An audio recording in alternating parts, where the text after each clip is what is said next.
Natakot ang dalaga nang matuklasang may lalaking nakaitim na nagtatago sa ilalim ng kanyang tindahan ng isda walang babala.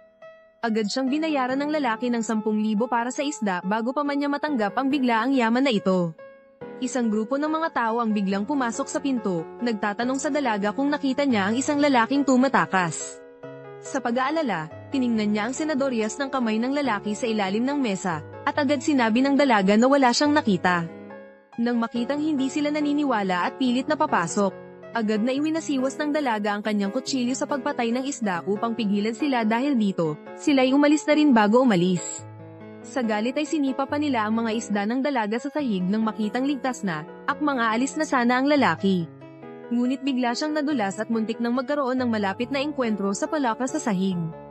Buti na lang at mabilis ang mga kamay ng dalaga at nasalo siya ngunit sa hindi inaasahang pagkakataon. Naaga ng dalaga ang halik na dapat sana ay para sa palaka sa huli, hindi na kinuha ng lalaki ang binili niyang isda. At nahihiyang tumakbo palayo tanging isang black card na naiwan ng lalaki ang nakita niya. Kaya kinabukasan, base sa impormasyon sa card, dinala ng dalaga ang isdang binili ng lalaki at ang black card sa tapat ng kumpanya ng lalaki at hiniling sa front desk na ibigay ito sa kanya. Nagkataong nakita ito ng lalaking dumadaan nang makita ang katapatan ng dalaga na isauli pa ang card. Agad inutusan ng lalaki ang kanyang assistant na imbestigahan ang dalaga, at ipinatawag pa ito sa kanyang opisina. Pagdating pa lang, naglabas agad siya ng isang kasunduan sa kasal at nag-alok na pakasalan ng dalaga magkano ang gusto mo. Sige, gusto ko ng 10,000 habang iniisip nakikita siya ng dagdag 5,000 bawat buwan. Tuwang-tuwa na ang dalaga ngunit inakala ng lalaki na 500,000 ang gusto niya kada buwan. Kaya agad siyang pumayag sa hiling ng dalaga. Ang dahilan kung bakit nagmamadaling magpakasal ang lalaki ay dahil sa pamimilit ng kanyang ina. Pinipilit siyang makipagkita sa isang peking herederang mapagkunwari nang makita ng dalaga na hinahawakan ng babae ang lalaki. Agad na activate ang kanyang radar bilang tagapagtanggol ng kanyang sponsor at itinulak ang mapagkunwaring babae sa isang tabi. Alam ko ang tungkol sa foot binding, pero hindi ko alam na pati utak ay binabalot na rin pala anong panahon na ba ngayon. Sino ka ba? Akmang sasampalin na sana ng mapagkunwaring babae ang dalaga, ngunit nang makita niya ang mukha nito, bigla siyang natigilan. Lumalabas na 3 taon na ang nakalipas, para palitan ng dalaga bilang herederang mayaman. Walang awang itinulak ng mapagkunwaring babae ang dalaga mula sa isang bangin, akala niya ay ligtas na siya. Ngunit ngayong nakita niyang buhay ang dalaga, bigla siyang nawalan ng kayabangan. Pero sa hitsura ng dalaga, mukhang nagka-amnesia na ito at nakalimutan na ang kanyang sarili at ang nakaraan. Dahil dito, nakahinga ng maluwag ang mapagkunwaring babae. Siya ang aking fiancé, isang salita lang mula sa lalaki ang sumire sa depensa ng mapagkunwaring babae. Nang makitang hindi pa rin tumitigil ang babae, binali ng dalaga sa harap niya ang isang pen holder na gawa sa bakal gamit lang ang kanyang mga kamay. Agad na nanlamig ang mga batok ng ina ng lalaki at ng mapagkunwaring babae, at sa takot ay tumakbo palabas ng silid. At sa ganoong paraan, nagpakasal sila ayon sa kasunduan para mas maging makatotohanan. Lumipat ang dalaga sa bahay ng lalaki ngunit pagdating pa lang, agad siyang inusisa ng mga tita at kamag-anak. Agad siyang gumawa ng kwento love at first sight siya sa akin. Tingnan nyo, ang mukha niya ay kasing pula nitong strawberry. Hindi ako basta-basta ang babae. 10 taon na akong nagkakatay ng isda sa Daranfa ang puso ko. Matagal nang naging kasing tigas at lamig ng kutsilyo ko. Kaya tinanggihan ko siya, gusto kong makita kung ano pang pakulo ang gagawin niya. Ang ina ng lalaki at ang mga kamag-anak ay natulala sa pakikinig. Habang lalong nagiging exaggerated, nadulas ang dila ng dalaga at sinabing buntis na siya sa anak ng lalaki. At kambal pa nang marinig ng ina ng lalaki na magkakaroon siya ng malulusog na apo, biglang nagningning ang kanyang mga mata. Wala na siyang pakialam sa pinagmulan ng dalaga at agad siyang dinala para sa isang prenatal check-up. Sa gilid, halos mamatay sa inis ang lalaki, gusto niyang makita kung paano palulusutan ng dalaga ang malaking kasinungalingang ito. Ngunit hindi man lang natinag ang dalaga, direktor, alam niyang napakahalaga sa inyo ng reputasyon ng pamilya.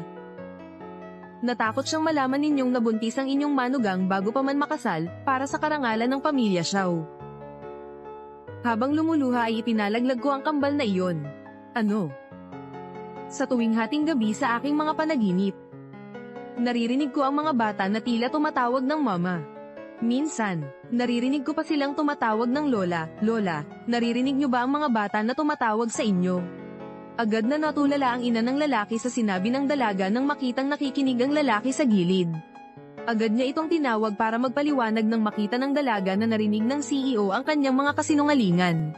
Agad siyang kinabahan ngunit sa sitwasyong ito, wala na silang atrasan kaya napilitan na lang ang lalaki na kagatin ang kanyang ngipin. At sabihing totoo lahat ng sinabi ng dalaga agad na nawalan ng dalawang malusog na apo, umikot ang mga mata ng ina ng lalaki. At diretsyong hinimatay nang makita ng dalaga na lumalala ang sitwasyon, agad niyang pinalayas ang mga tao. At kinuha ang first aid kit para gamutin ang ina ng lalaki nang makitang marunong pa itong manggamot. Bigla niyang naalala ang babaeng nagligtas sa kanya noon, at hindi maiwasang magduda. Kung ang dalaga ba ang taong nagligtas sa kanya noon dahil sa pangyayaring ito? Tinanggap na rin ng ina ng lalaki ang dalaga bilang kanyang manugang. Ngunit hindi pa man nagtatagal ang 2 minutong katahimikan, dumating ang mapagkunwaring babae kasama ang pinsan ng lalaki para magpasikat. At binigyan pa sila ng imbitasyon sa kanilang engagement ayaw sa akin ng tanggang si Xiaoyan. Kaya pakakasalan ko ang pinsan niyang si Xiaohan para maging hipag niya ako. Nang makitang hindi sila pinapansin ng dalaga, sinimulang hanapan ng gago ng butas ang babae ngunit hindi nagpatalo ang babae. At diretsyong sumagot pabalik kaninong tangke ng gas ang sumabog. At may lumabas na 2 ligaw na aso. Ang lakas tumahol, hanang makitang hindi manalo sa dalaga, ibinaling ng gago ang sisi sa ina ng lalaki. Nang makitang inaapi nila ang ina ng kanyang sponsor, walang sabi-sabing kumilos ang dalaga. Isang suntok lang ay pinatumba niya ang gago sa sahig, walang malay ngunit sa hindi inaasahang pagkakataon. Nasaksihan na naman ito ng lalaking pababa dahil nasira na ang kanyang imahe, agad na tiningnan ng dalaga ang kalagayan ng gago. Wala talaga akong lakas ng loob. May topak sa utak. Kuya, ate, ihahatid ko na kayo palabas. Bitawan mo ako matapos paalisin ng 2 salot, biglang nagbago ng 360 degrees ang treto ng ina sa dalaga. Ito ang unang beses na may nagtanggol sa kanya agad siyang nagpunta sa kusina para ipagluto ang dalaga. Paborito ko rin ang malatang. Kain, kain, kain puro kain lang ang alam mo. Si Xiaofeng, kara-rating lang sa bahay pero alam nang ipagtanggol ako ikaw. Walang silbi, dyan ka na lang sa labas.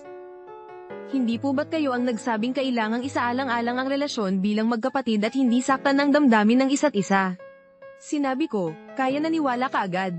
Nako, pinalaki talaga kita ng walang saysay Terna. Hindi inasahan ng lalaki na ganoon kabilis magbago ang relasyon ng magbiyenan, hindi man lang siya binigyan ng oras para mag-adjust. Hindi nagtagal, dumating ang engagement party ng gago at ng mapagkunwaring babae plano sana ng lalaki na dalhin ang dalaga para makita ang mundo. Ngunit sa isang iglap lang, hindi na niya alam kung saan napunta ang dalaga. Nang makita ng mga bisita ang dalaga na kumakain ng patago at tila hindi presentable, pinagtawanan nila ito. Nagkataong nakita ito ng mapagkunwaring babae sa gilid, at muling umusbong ang masasamang balak sa kanyang isipan. Tinadyang bigyan ng gago ng isang basong alak na may halo, at hinikayat itong inumin. Pagkatapos, nagkunwari siyang isang bayaning negal iligtas at inilayo ang dalaga mula sa panunuya ng mga bisita.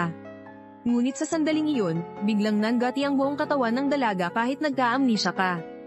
Hindi nagbago ang mga gusto mo, pati na rin ang katawan mo. Paborito mo pa rin ang cotton candy, at allergic ka pa rin sa mangga. Ngayong gabi sa handaan, lahat ng cotton candy ay may halong maraming sangkap ng mangga. Buti na lang at ang takaw mo, kung hindi, ang lakas mong yan. Hindi ko talaga alam kung paano ka lalabanan. Ikaw. Bakit mo ako sinasaktan? Dahil inagaw mo ang bagay na pinakamamahal ko. Ang daan patungo sa kamatayan ay nasa harap mo na. Sa kabilang banda, natuklasan ng lalaki na nawawala ang dalaga at dali-daling hinanap siya sa bawat silid. Kuya Xiaoyan, sinadya mo bang hanapin ako? Kahit engaged na ako, basta't magbago ang isip mo. Sasama ako sa'yo. Huwag ito ang kwarto mo. Oo. Walang sino mang darating para iligtas ako. May pagkaok sa kalinisan si Young Master ayaw niyang madumihan ng dugo kapag pumapatay, laging nakasuot ng guwantes. Young Master. Young Master.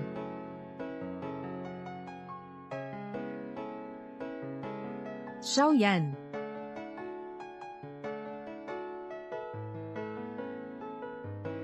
Naaalala ko na.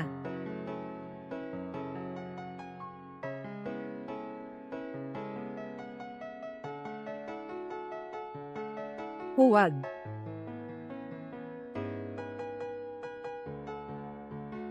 Naalala ko na. Naalala ko na.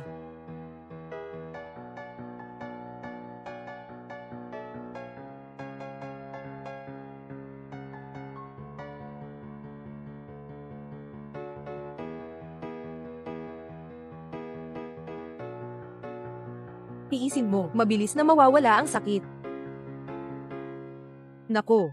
Bago ako mawala ng alaala, isa akong walang pusong mamamatay tao. Naalala niya ang isang bagay. Baka naalala niya ang kanyang pagkatao. Naalala niya ang mga ginawa ko sa kanya. Xiao Xiao Xiao. Xiao Ye. Xiao Ye. Tayo ay mga kapatid na lalaki. Ako ang kuya mo.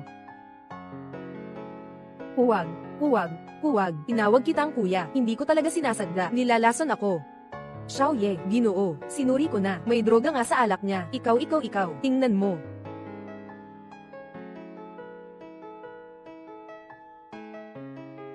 Sana'y mamatay ka.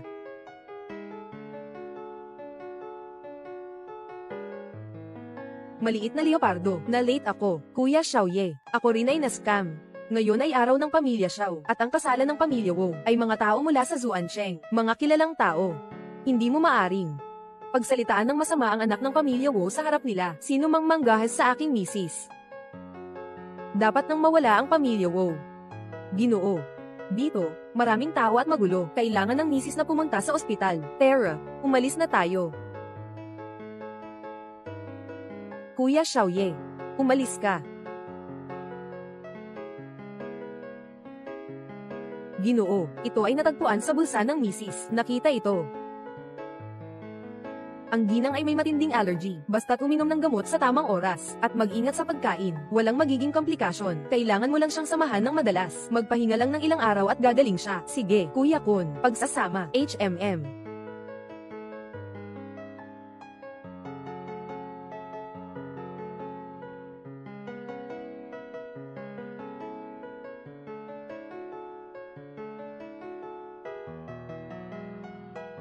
Maliit na leopardo, hanggang kailan ka pa magpapanggap? Diyos ko.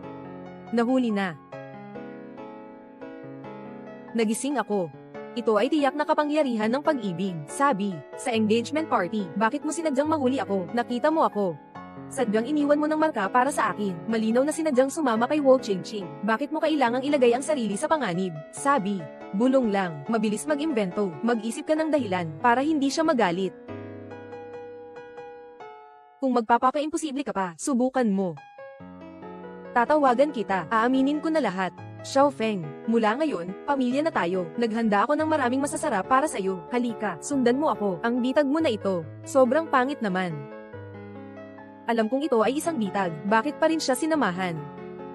Alam kong ito ay isang bitag, bakit pa rin siya sinamahan? Wala kaming sama ng loob, siguradong gusto lang niyang gamitin ako para saktan ka. Kailangan kitang tulungan na mapanatili ang kapayapaan. Kaya ang kakayahan ko sa trabaho, para mapaniwala ang boss, na sulit ang 500,000 na ginastos. Anong tawag sa akin? Asawa. Sa tingin ko, kasama pa si Xiaohan, hindi sila makakatapat sa akin. Sino ang mag-aakala na alam niya pa? Ako ay allergic sa mangga, walang disiplina sa laban. Nanganganib siya para sa akin. Akala ba niya totoo ang peking kasal? Ikaw. Nang agit ka sa kamay ko. Pasensya na, pasensya na. Huwag ka nang magpakabangis sa susunod. Kung hindi ako dumating ng maaga sa pagkakataong ito, ikaw ay, alam ko na, alam kong paborito mo ang macarons. Sigurado akong makikita mo, ang mga marka na iniwan ko. Talaga namang matalino ako. Sa totoo lang, hindi ang macarons ang gusto ko. Ano ang gusto mo? Gusto ko. Na pula. Na bilog. Naiintindihan ko na, gusto mo ang malaking mansanas. Kain, kain, kain. Alam lang ay kumain. Ikaw, maliit na ulo mo. Ano pa ang alam mo kundi kumain? Mayroon pang ikaw, mahal.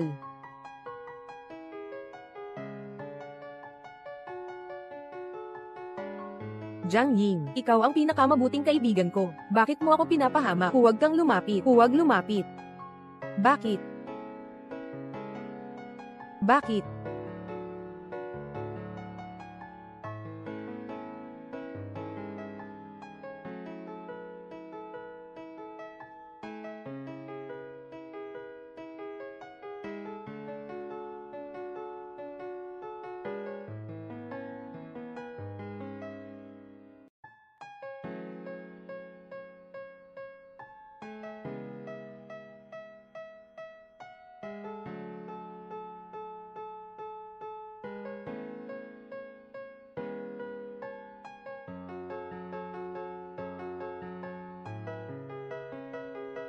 Ano ang ginawa ko kanina?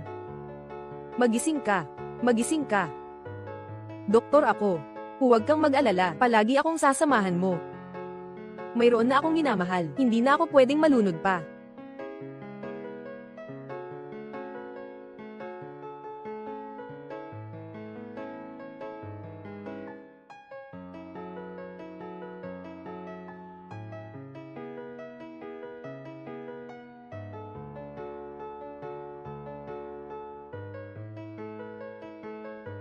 Nagluluto ba siya? O nagbabalat kayo lang? Xiaoye, pumasok ka na, pahintuin mo na ang kanyang mga kapangyarihan. Nanay, mahirap ang kanyang pinagmulan. Ang pagluluto ng ganitong simpleng bagay, hindi dapat siya mahirapan dito.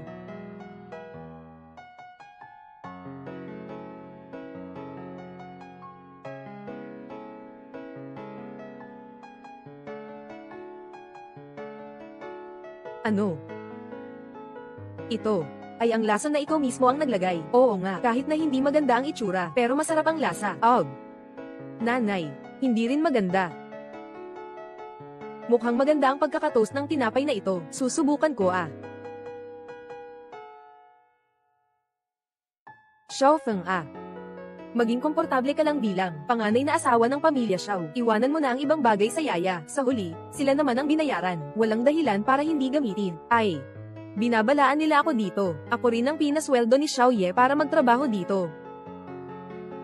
Hindi ako pwedeng kumain at uminom sa bahay ni Xiao. Kailangan kong maghanap ng trabaho. Lola naniniwala sa Buddha. Hindi ako pwedeng pumatay ng isda. Mas lalo na hindi ako pwedeng pumatay ng tao. Maraming trabaho sa mundo. Kung talagang wala na akong choice, mag-iigib na lang ako ng basura.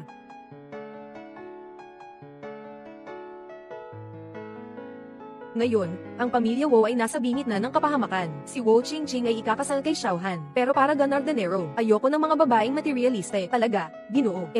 Ngayon ang ginang ay hindi tumitigil sa pag-swipe ng card. Hindi ba't materialistic na rin yun? Ang kabuluhan ng pagkita ko ay para gastusin sa ginang, di ba? Bakit pa ako kikita kung wala? Ginoo. Ang double standard mo naman. Talaga siya. Magtutulo ang luha ko. Sabihin mo na, ano ang binili ng maliit na leopardo? 23.5 sa junk shop. Pamimigay ng flyers, 120. Bayad sa pagtakbo, 30. Hindi siya gumagastos. Kumikita siya. Kumikita siya. Oh, nasaan siya? Ayon sa rutang ito ng transaksyon, dapat ang susunod na hintuan ay Shanghai International, sangay ng Xiao Group. Magandang araw, ako po ay narito para mangolekta ng mga basura. Sige po, maghintay lang kayo sandali. Oy! Hindi ba't ikaw ang misis ng pamilyang Xiao? Bakit hindi ka na lang manatili bilang isang mayamang ginang? Bakit ka pa nandito para mangolekta ng basura? Baka iniwan ka na ni Xiaoye. Ang liit talaga ng Zuan Cheng. Nakita ko na naman kayo dalawang mga aswang. Shanghai International ay kumpanya sa ilalim ng Xiao Group. Si Brother Han ang general manager. Ako ang malaking shareholder. Tingnan nyo na kayo dito. Isang babaeng nagbebenta ng isda, gustong makapag-asawa sa mayaman. Kaya pala, pagkatapos magamit, iniwan na. Anong amoy yan? Amoy ng isda. Kaya pala naamoy ko na mula sa malayo, isang amoy ng isdang mabaho. Sobrang pangit ng amoy. Kami sa Shanghai International ay nasa rurok ng industriya. Kailangan ng bachelor's degree para mangolekta ng mga basura. Kilala ko siya. Sasabihin ko sa inyo, yung kapatid niya ay isang rapist. Muntik na. Makasuhan na siya. Narinig mo ba? Ang babaeng pumatay ng isda na ito ay isang nanggahasa. Nakapagkulong siya ng 10 taon. Sino ang nagpasok sa kanya dito? Lumayas ka agad. Huwag kang lumapit. Anong gusto mong gawin? Naalala ko na, hindi ba? Totoo siyang naalala na ang kanyang pagkatao. Gusto mo pa ba ng bote ng inumin? Ayaw ko na. Mas pipiliin kong mangalap ng basura. Hindi ko sasayangin ang oras at lakas ko. Sa mga handgal, 1 pera bawat empty bottle. At kayo naman, walang halaga. Bye Faye. Mabilis, umalis ka na at huwag makialam. Dati, isa akong mamamatay tao. Hindi dapat maipakita ang pagkatao. Maliit na masamang tao. Huminto ka. Hange, anong nangyari sa'yo? Ito ay pagbara ng banyuhay sa daanan ng hangin. Hange, ayos ka lang ba? Hange, barado ang daanan ng hangin dahil sa banyagang bagay. Paano hindi ito gumagana? Agad, tawagan ang ambulansya. Oh, sige, ang pinakamalapit na ospital ay 4 na kilometro. Ang ambulansya ay darating sa loob ng 7 minuto. At ang gininto ang oras para sa resuscitation ay 3 minuto lamang. Ay naku, lahat, umalis na kayo. Mukha ay namumula, mahina ang pulso ng malaking ugat, bumabagal ang tibok ng puso, malapit nang huminto ang tibok ng puso, kailangan makapasok ang oxygen sa kanyang katawan agad. Ano ang binabasa niya? Parang mga terminolohiya sa first aid. Huwag na huwag siyang papayagang magligtas ng tao. Kung hindi, mahahalata ng iba ang kanyang paraan ng first aid. Nakilala siya bilang isang henyo na doktor noon. Isa siyang tagapanggiba ng isda. Ano ba ang alam niya tungkol sa pagliligtas ng tao? Gusto niyang pumatay. Dali, pigilin mo siya. Dali, hadlangan siya. Lumayo ka. Huwag mo kaming hawakan. Ginoong Han. Kailangang magsagawa ng cricothyrotomy. Buksan ang daanan ng hangin. Saan ang karayom para sa puncture? Kung mamatay si Xiao Han, kahit sinadya niyang pumatay,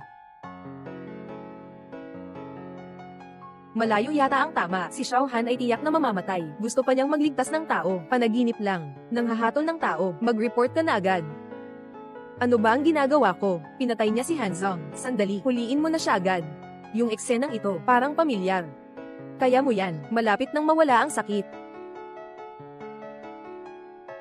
Pinatay niya ang tao. Tumawag na agad ng pulis. Huwag niyang palampasin. Huliin siya.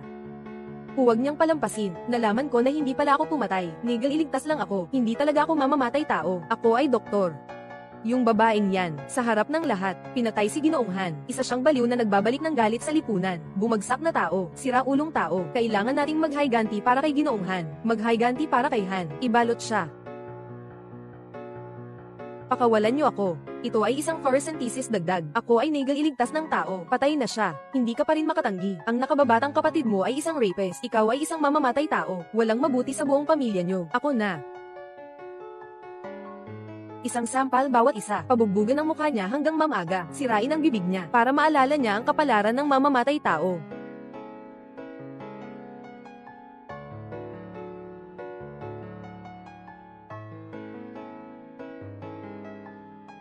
Sino ang magtatapang na hawakan ng asawa ko? Pinutol ko siya ng maliliit para pakainin sa aso. Ang yabang mo naman. Asawa ng isang nagtitinda ng isda at nang ahas pang magpanggap sa harap namin. Sino ka ba talaga? Ikaw. Anong tinitingnan mo? Tunay na inutil. Sayang ang mukha na ito. Sa wakas ay pinagsamantalahan ng isang tagapag-collect ng basura. Hello. Maghanap ka na lang ng mayaman na babae. Gusto mo ba? Sumama sa akin. Siya ay naglalaro tuwing Lunes, Miyerkules, Biyernes. Ako naman tuwing Martes, Huwebes, Sabado. Gusto nyo ba sa Linggo?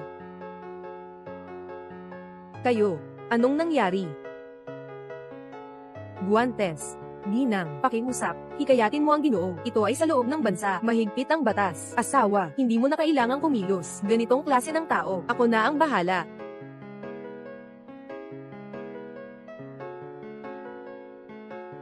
Kayo mga asong magkasintahan, lumabas ka na parang walang utak. Hindi mo pa kilala si Ginoong Xiao. Alam mo ba kung bakit tinatawag na Ginoong Han si Xiao Han? Hindi pwedeng tawaging Ginoong Xiao. Dahil sa pamilyang Xiao, iisa lang ang pwedeng tawaging Ginoong Xiao. Siya iyon, Xiao Ye. Ano? Ang asawa ng nagtitinda ng isda na yan, ay si Xiao Ye. Paano ito posible? Totoo ba? Ginoo Xiao. Pasensya na po. Sobrang gwapo at bata niyo po. Hindi ko po kayang kilalanin. Ihinto nyo na. Huwag nyo siyang hayaan na madungisan ng hangin dito. Security. Ginoo Xiao. Pasensya na. Nagkamali ako. Pakiusap. Patawarin mo ako. Bitawan mo ako. Ginoo Xiao. Xiao Ye, ang bangkay ng pinsan mo. Nasa lupa ka pa rin. Si Xia Xiaofeng ay sadyang pumatay. Ito ang aming nakita ng personal. Kahit na siya ang babae ni Xiao Ye mo, hindi pwedeng takpan ng Xiao family ang isang mamamatay. Hindi ako pumatay. May ebidensya at saksi. At saka, may lakas ka pang tumanggi. Sino ang maniniwala sa mga kasinungalingan mo? Ako.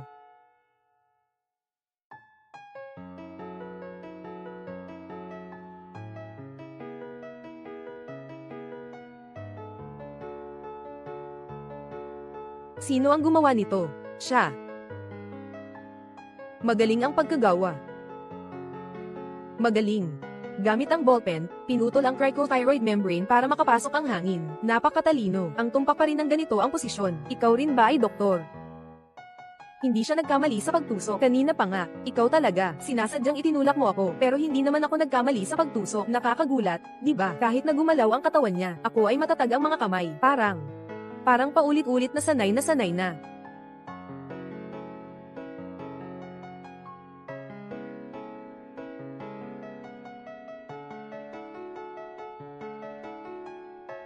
Paano siya namatay na parang amoy na amoy? Siya kasi, siguro na shock at napaiyak. Hawakan mo ang kanyang bulsa sa pantalon. Tiyak na basa ito. Salamat sa mabilis na tulong ng dalagang ito. Nailigtas ang buhay ng pasyente. Dalhin na.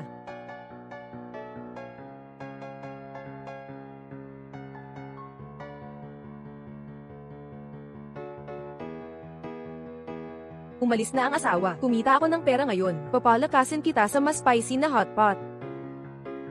Bilang empleyado ng Xiao, nakikinig sa mga malisyosong tao, walang galang sa may bahay, lahat. Sweldo ay kalahati. Oo. Ipinapaabot ang pagbati kay Ginoong Xiao. Ipinapaabot ang pagbati sa may bahay.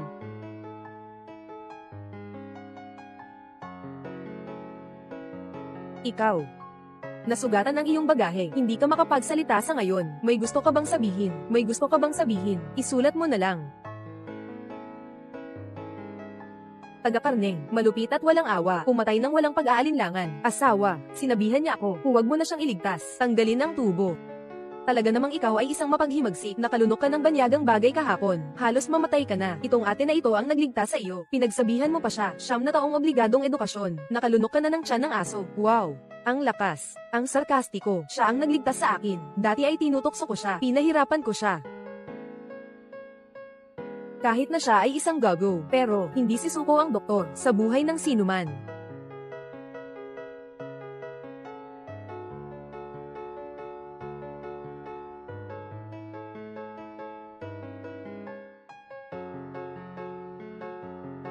Ganito ang tono, parang kopya lang.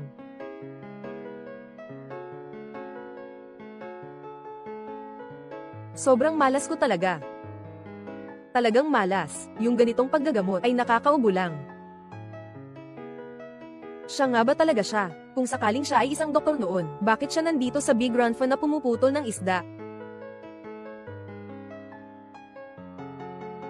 Ah, tama, yung marka sa binti. Sinasabi ko, anong iniisip mo? 50,000, tingnan mo ang mga binti, malaking Q, libre. Tanga ka.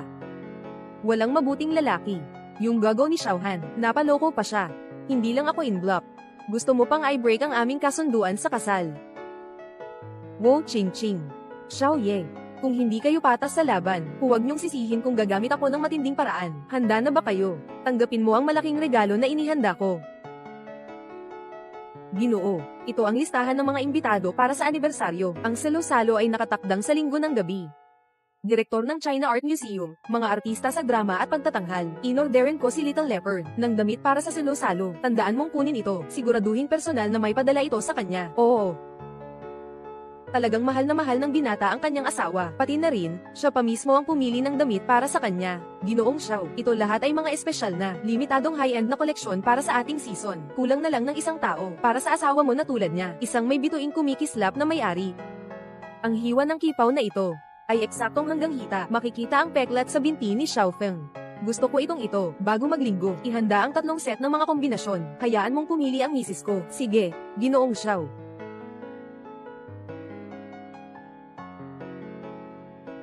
Pasensya na. Guwapo, huwag kalimutang panoorin akong sumayaw mamaya. Salamat.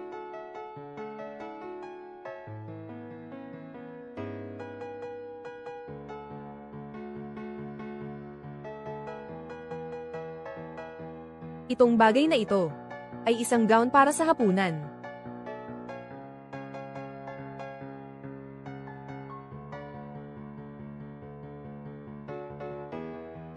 Paumanhin muna. Hindi ba't ipinadala ni Aken ang formal na kasuotan? Bakit suot niya ang raincoat? Hindi naman malamig ngayon ang temperatura.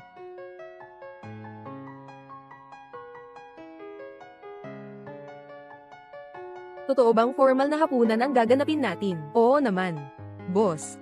Ipinanganak tayo sa ilalim ng pulang bandila, lumalaki sa hangin ng tagsibol. Huwag kailanman magkamali sa daan, dahil pagsisihan mo ito ng huli. Anong tawag mo sa akin? Asawa.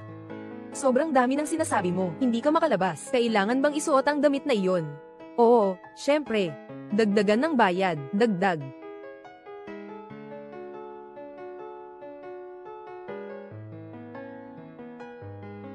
May surveillance camera sa itaas ng ulo mo. Anong suot mo? Maliit na leopardo. Yun nga, pinakuha mo kay Akon. Yung damit na ibinigay mo sa akin.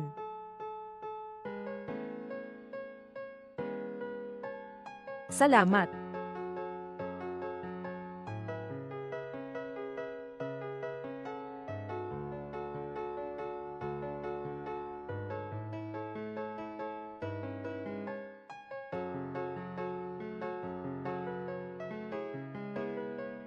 Magsalita. Nagkamali si Akin ng suot na bestida. Sundan mo ako. Lolo Xiao, tingnan mo, nagsusumamo na naman siya kay Kuya Xiaoye. Sa ganitong formal na salo-salo, suot niya ganito. Di nga nakakagulat, hindi talaga maganda ang bagay na to. Si Xia Xiaofeng nga, isang babae mula sa slum, nanghuli ng isda, nangongolekta ng basura, pinakamagaling sa paggamit ng mga paraan para akitin ang mga lalaki. Ang apo kong ito, madaling makakita sa kanyang mga mata, may matalim siyang paningin sa tao. Hindi ko inasahan na masasangkot ako sa isang amoy pawis na bata. Palitan.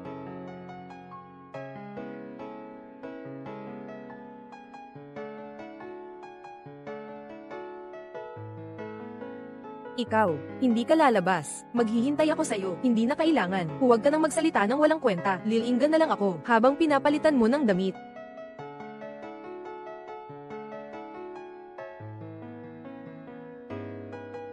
Bagong dating na damit pang okasyon. Walang hiwa sa gilid. Hindi makikita ang marka sa hita. Dapat samantalahin ko habang nagpapalit siya at sulyapan ng mabilis.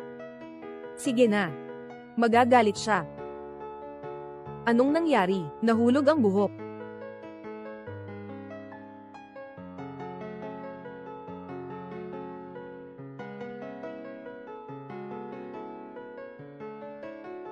Ayos na. Nahihilo ako. Huwag kang magpanggap. Hayaan mo akong yakapin ka ng 5 minuto. Bawasan kita ng 500 piso sa susunod na buwan. May isang bagay, kailangan kong kumpirmahin.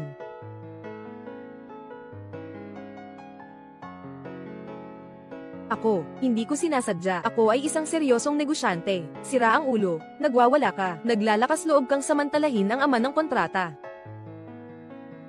Munting leopardo, kinausap mo lang tapos tumakbo. Ano ba ang tingin mo sa akin? Syempre naman. Mahalaga. Mahalagang kliyente. Tawagin mo ako, ano? Asawa.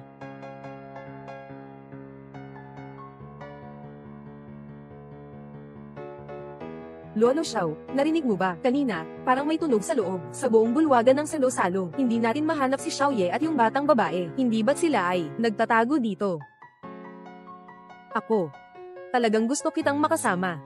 Pero sigurado akong hindi ko kayang bayaran ang presyo para makipagtalik sa'yo. Hindi mo naman siguro ibabawas sa sweldo ko.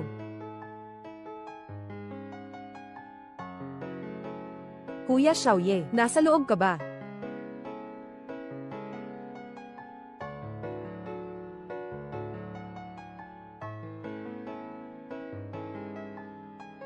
Kung hindi siya yung babaeng iyon, ano ang gagawin ko?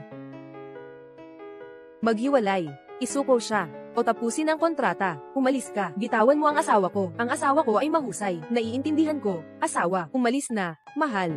Sinigawan niya ako. Ako. Hindi ko akalain na medyo malulungkot ako. Joe, kung may sasabihin ka, sabihin mo na diretso. Hindi naman touchscreen ang mukha ko.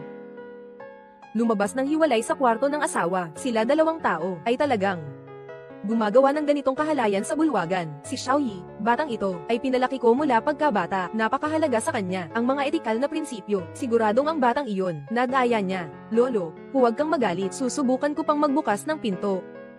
Pinakamahalaga kay Grandpa Xiao ang pamilya at ang mga kaugalian. Siguradong mapapalabas natin si Xia Xiaofeng na walang hiya sa labas ng pamilya Xiao. Lumayo kayo. Xiaoye, anong ginagawa mo, Lolo? Xiaoye, anong ginagawa mo, Lolo? Ano kayo ginagawa? Nakadama lang ng konting desgas. Si Xiaofeng ang nagbanda sa akin. Totoo. Tunay na lolo ito. Hayaan mong tingnan ni Lolo. Seryoso ba ang sugat? Walang problema, maliit lang. Hindi kampante si Xiaofeng. Kailangan pa akong bigyan ng gamot at tahiin. Kakatapos ko lang maghanap ng tahimik na lugar. Malinaw na nakahiga na ako, pero nagkukunwaring may gamot. Kung wala namang ginawa, hindi mapapahiya. Kakatok lang ako kanina. Bakit ayaw ninyong buksan? Hindi dahil sa takot, kundi dahil ayaw. Nakakainis ka kapag nakita kita. Mukha kang nakakasuklem. Walang kaalaman sa sarili. Mabuti na lang ay tao ka ng pamilyang Wow. Paano ka naging ganito kabobo? Kung alam ko lang sana. Tama. Kanina si Lolo nasa labas. Siguradong gagawa ako ng front flip at tatakbo ng 360 degree papuntang pinto. Tingnan mo itong batang babae. Sobrang sweet ng boses. Sayang nga, walang silbi ang mga matatamis mong salita sa akin. Ang laro ng maliit na fox sa pangingisda sa harap ko bilang isang matandang mangangaso. Sobrang bata ka pa rin, Lolo. Hindi ako. Oh no. Sama ka sa akin sa salo-salo. Matagal ka nang nawala. Mag-ingat sa asal.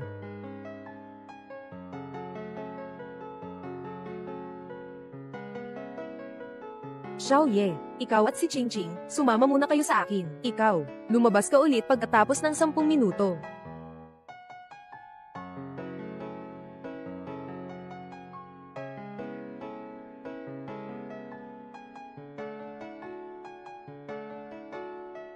Ang ganda-ganda niya talaga.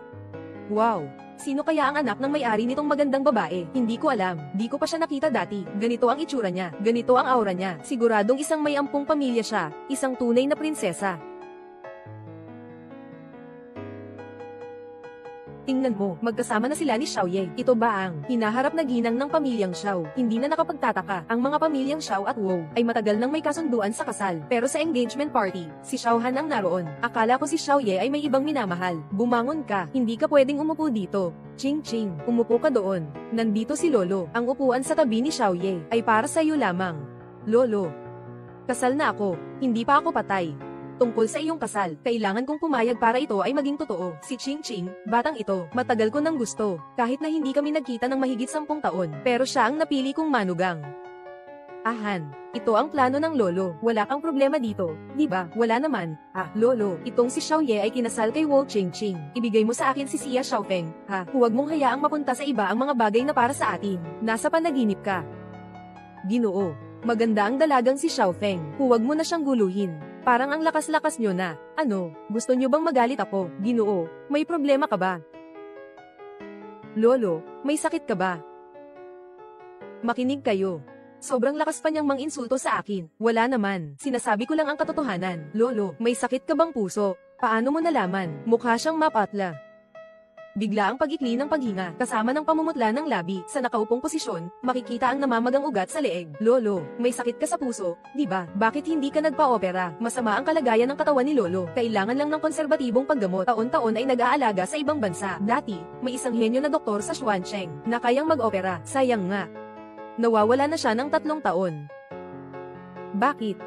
Narinig ko ang salitang ito, magkakaroon ng sakit ng ulo. Parang mayroong isang bagay na gustong tumalon mula sa isip. Si Xiaoyi, hindi ko na siya gusto ng labis. Walang hangganan. Bukas, sumama ka sa kanya sa tanggapan ng sibil. Mag-file ng diborsyo. Agad-agad. Pakakasalan si Qingqing. Lolo, dahil napakamaingat mo, huwag mong guluhin ang aking kasal. Hindi mo na nga pinapansin ang sinasabi ko. Gusto mo bang magrebelde? Huwag mong kalimutan. Sino ang tagapagmana ng pamilya Xiao? Ako ang may desisyon. Lolo, tingnan mo ako. Pati ako ay may apelyidong Xiao. Kuya Xiaoye, huwag mo nang galitin si Lolo. Hindi ba? Gusto mong ipasa ang Xiao sa iba? Xiaoye, makinig ka sa lolo mo. Nasa ganitong sitwasyon na tayo. Ano pa ang hinihintay mo? Basta't tayo ay peke. Xiaoye, ikaw, anong tawag mo sa akin? Asawa. Ang gusto ko ay kusang kukunin. Hindi kailangang ibigay, lalo na hindi ipapahiram.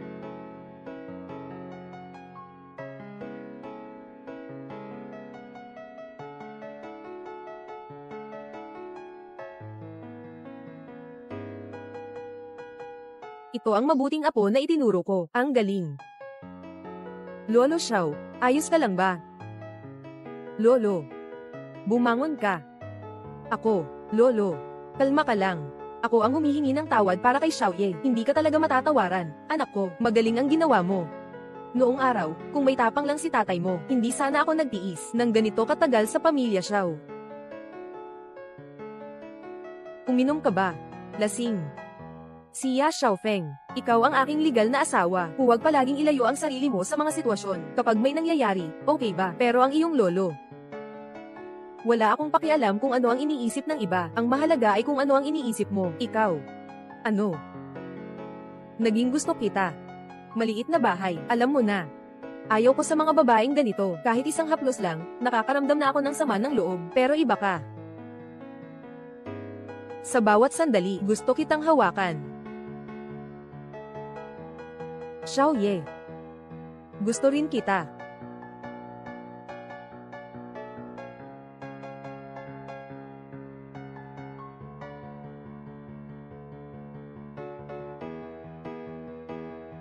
Ano ang tawag mo sa akin? Asawa. Ulitin mo. Asawa.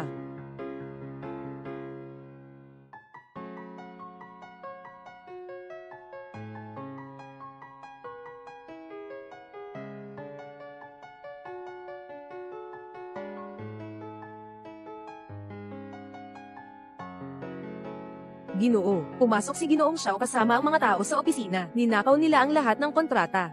Ang mataas na antas na laban sa negosyo, madalas ay gumagamit ng pinakapayak na paraan. At saka, kasama na ang sa iyo at ni Madam na iyon. Ano?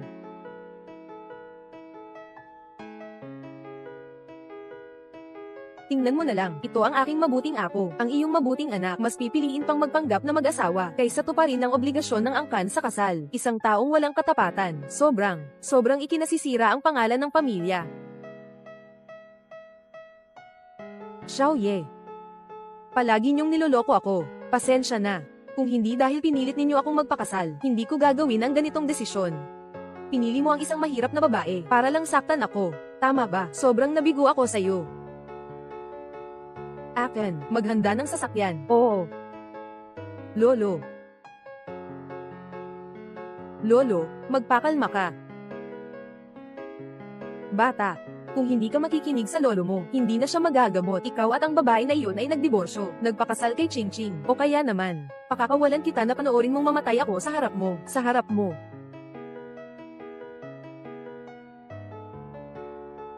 Xiaoye. Mas malala na ang pag-atake ng matanda sa bawat pagkakataon. Kailangan na niyang sumailalim sa operasyon kung hindi, mukhang hindi na kaya. Basta't si Xuan Cheng, yung henyo na doktor ay buhay. Kahit na maghukay ng 3 talampakan, hahanapin ko siya. Hindi ko siya dapat hayaan na magpatuloy. Kung hindi, malalaman niya agad na si Xia Xiaofeng ang Hu Qingqing.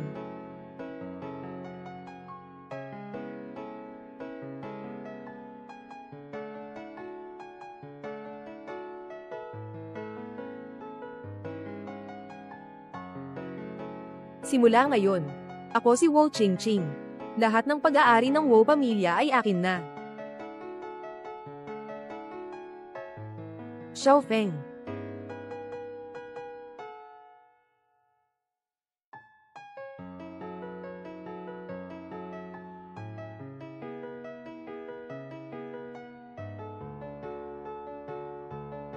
Nalaman ko, ikaw pala siya. Papa. Doktor. Ito. Tatay. Patay na yung kapatid ko. May sakit sa puso ang matanda. Simula ngayon, pagkatapos ng 10, buong pamilyang Xiao ay magiging sa akin. Tatay. Yung Xiaoye. Hindi naman siya mag-aalis ng ugat, di ba? Huwag kang mag-alala, may plano na ako. Yung batang iyon, mabuti pang iwanan, delikado siya. Xiong. Hinaharap na tagapagmana. Ikaw lang. Salamat, Dad.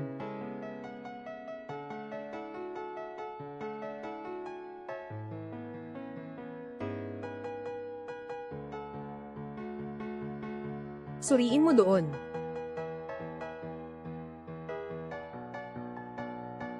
Noong panahon na iyon, nawala ko ang lahat.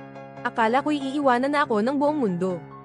Nawala ang aking pag-asa na mabuhay pa, hanggang sa narinig ko ang isang tao na nagsabi sa akin, huwag matakot, ako ay laging nandito sa tabi mo. Xiaofeng, ang iyong boses ang nagbigay sa akin, lubos na pag-asa at tapang. Dahil dito, muli akong bumangon. Dahil dito, nakuha ko ulit ang angkan ni Xiao. Nangako ka, na palagi kang makakasama sa akin. Mas natatakot ako kaysa sa iniisip mo. Mas natatakot akong mawala ka. Xiaofeng. Gising ka na. May masakit ba sa katawan mo? Masakit pa ba ang ulo mo? Sino si Xiaofeng? Sino ka naman? Xiaofeng. Ako to. Ikaw si Xia Xiaofeng, di ba? Hindi ako apelyido ng Xia. Ang apelyido ko ay Wu. Wu Yanjia ang Wu. Ako si Wu Qingqing.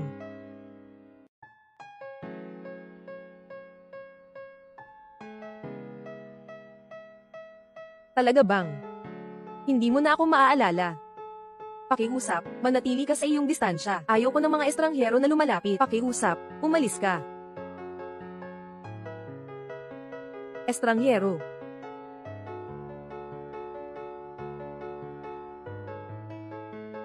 Tingnan mo. Ito ang aming sertipiko ng kasal.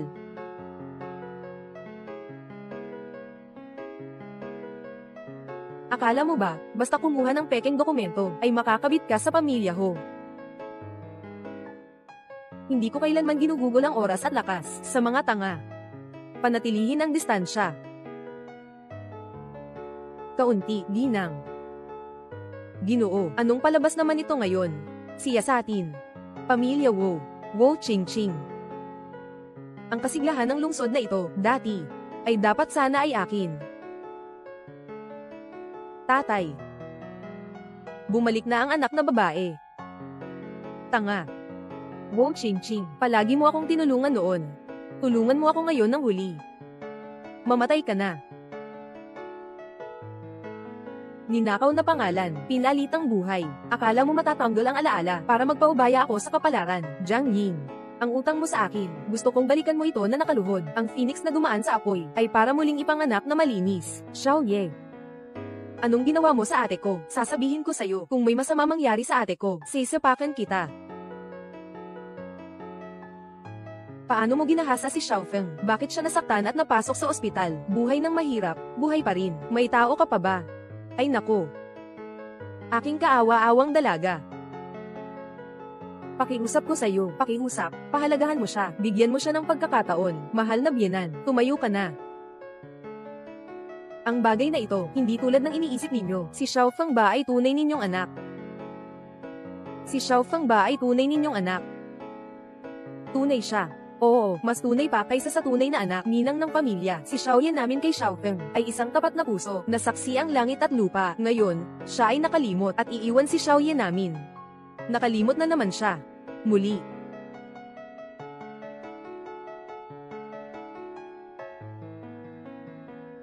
Habang may pasensya pa ako, mas mabuting sabihin niyo ng totoo, ng detalyado at malinaw. Hindi ko na talaga matiis, kayo tatlo. Sabay-sabay nilalay ang aming binata, hinayla mo ang kwelyo niya, at hinayla mo pa ang manggas niya.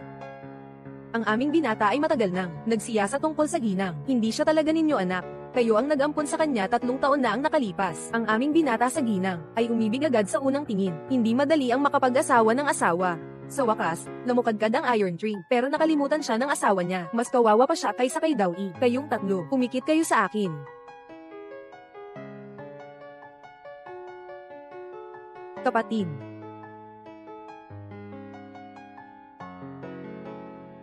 Narinig ko. Naminahal mo agad ako sa unang tingin. Narinig ko. Na sa unang tingin mo ay nahulog ka sa akin. Si Xiao Ye ay nahulog din sa akin sa unang tingin. Noong araw na iyon, ang mukha niya ay kasing pula ng strawberry na ito.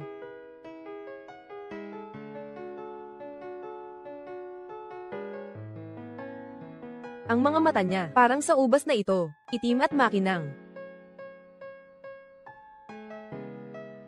Ibalik mo siya sa akin. Siya. Si Xia Xiaofeng ba yun? Isang amnesia kong puppet lang. Hindi naman talaga dapat umiiral. Paano? Ginoong Xiao, hindi naman siguro siya tunay na nai-inlove. Sa mangingisda sa slum, di ba? Ang aming binata, halos masira na ang puso. Pamilya ng Xia. Talaga bang niloko niyo ako? Dinukot pa yata siya. Ikaw ang nakuha namin. 3 taon na ang nakalipas. Naghatid kami ng isda gamit ang traktora. Dumaan kami sa paanan ng bundok. Nakita namin ang isang sugatang babae na nawalan ng alaala.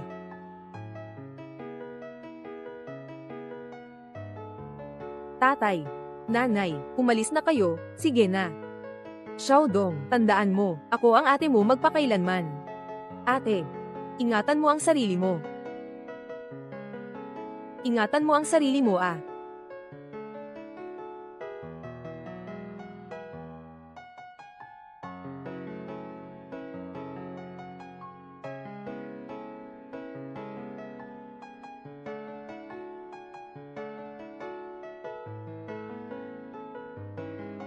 Ginoo. Xiaoye, ayos ka lang ba? Pasensya na, sabi ko na, ayaw ko ng hindi kilalang tao na lumapit.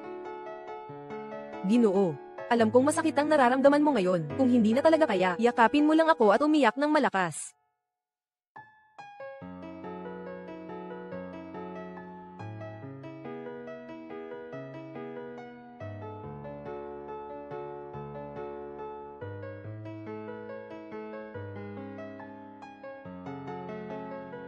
Mag-usap tayo tungkol sa isang kooperasyon. Xiaoye, sabihin mo na. 3 taon na ang nakalipas, namatay ang mga magulang ko, iniwan ng ospital, bumalik sa pamilya Huang. Pero lahat ng mga taong pwedeng gamitin sa Huang family, ay pinalitan ng mga kasamahan ng kalaban. Sa mag-isa ko lang.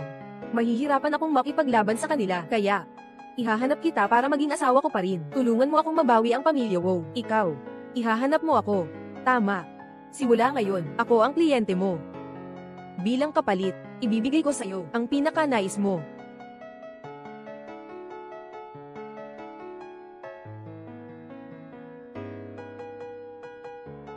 Hindi ba't ayaw mo na lumapit ang mga estranghero sa'yo para sa kapangyarihan? Handa kang hayaang lumapit ang mga estranghero sa'yo. Ano ba ang iniisip mo? Ang operasyon sa puso ng lolo mo. Ako lang ang pwedeng gumawa nito. Ililigtas ang buhay ng lolo mo. Hindi ba yan ang pinakamahalaga sa puso mo ngayon? Hindi ba?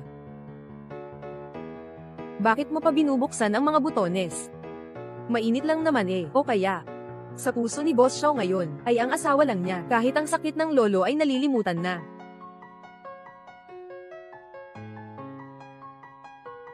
Hello.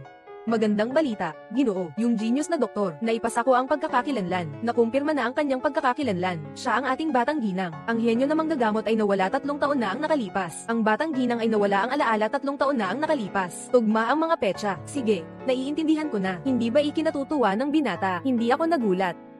Sa susunod, ganitong bagay, sabihin mo ng maaga. Kumusta? Naniniwala ka na ngayon, di ba?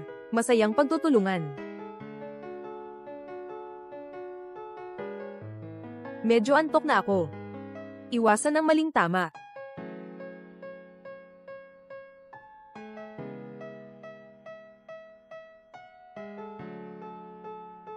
Ay nako. Nasira ang kandado ng kwarto dahil sa alila. Sa ganitong oras ng gabi, hindi pa rin makahanap ng mekaniko para ayusin. Malaki ang kwarto ni Xiaoye. Pwedeng mong matulog sa kanyang kwarto pansamantala. Sige na rin.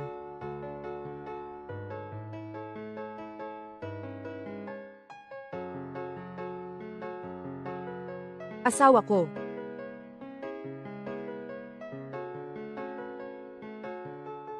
Mag-alala ka, lahat ng nawala sa'yo, tutulungan kitang mabawi iyon.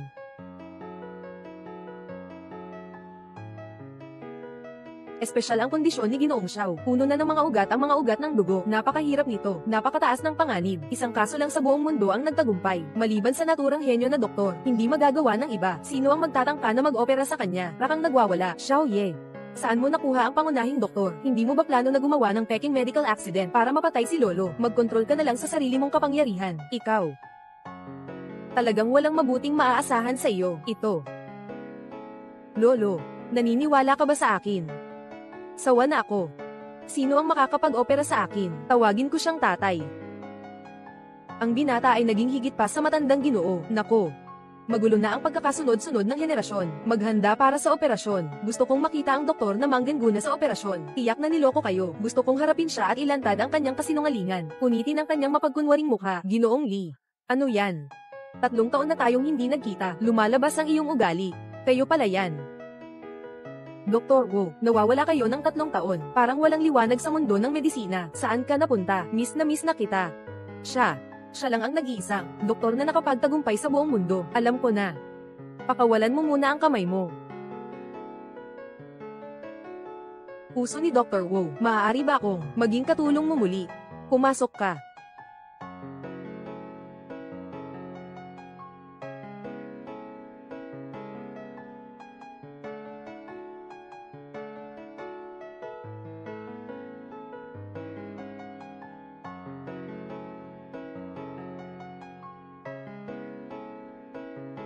Binabati kita, Ginoong Xiao. Matagumpay ang operasyon. Ang mga senyales ng buhay ng matanda ay stable. Ang lahat ng mga indicator ay nasa normal na saklaw. Mag-alala, susunod ay ililipat siya sa monitoring room. Babantayan ng 20 oras. Salamat.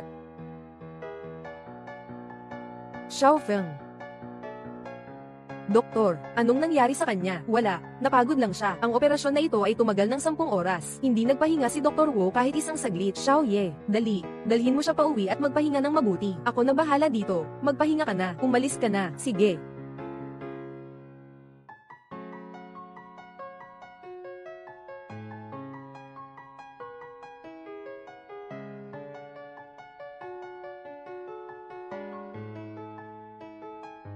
Ano? Sabi mo si Ginoong Xiao ang nag-opera, si Xia Xiaofeng ang nanguna. Oo, nakita ko mismo. Naalala niya na. Naalala na niya lahat, sa hirap at ginhawa. Naabot ko ang lahat ng ito, hindi ko pwedeng basta-basta ibigay. Wu Qingqing. Dapat na siyang tuluyang mawala.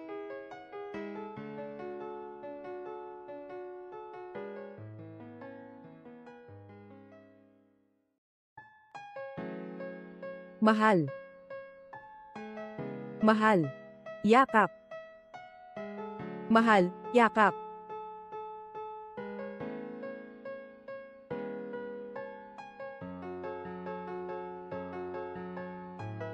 Ginoo. Yung. Nagpadala ng imbitasyon ang matandang Ho. Imbitado ang Ginoo kasama ang kanyang asawa. Pumunta sa lumang bahay ni Wu para sa hapunan. Tumalikod ka. Oo.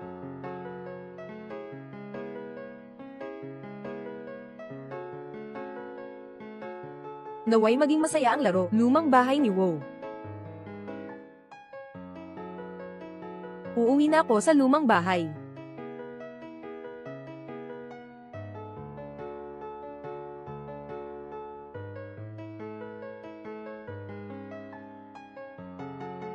Hang. Maganda ba ako ngayong gabi? Maganda, maganda. Sa kabila ng lakas ng pamilya Xiao, palagi nilang gustong ipakasal ako kay Xiao Ye. Pero sa totoo lang, ang nasa puso nila ay ikaw lang. Basta maging pinuno ka ng pamilya Xiao. Walang makakapaghiwalay sa atin. Ano? Kaya itong si Xiao Ye at Xia Xiaofeng, talaga bang darating? Kung sa ibang lugar, maaaring hindi siya darating. Pero sa lumang tahanan ng pamilya Wu, tiyak na darating siya.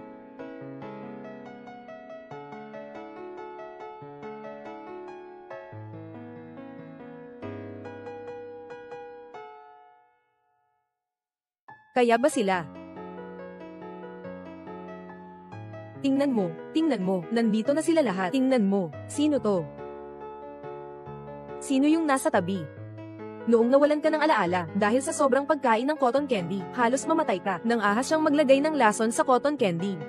Sa loob ng cotton candy siya, naglagay ng maraming mapait na sangkap. Akin. Ginang. Tikman mo nga.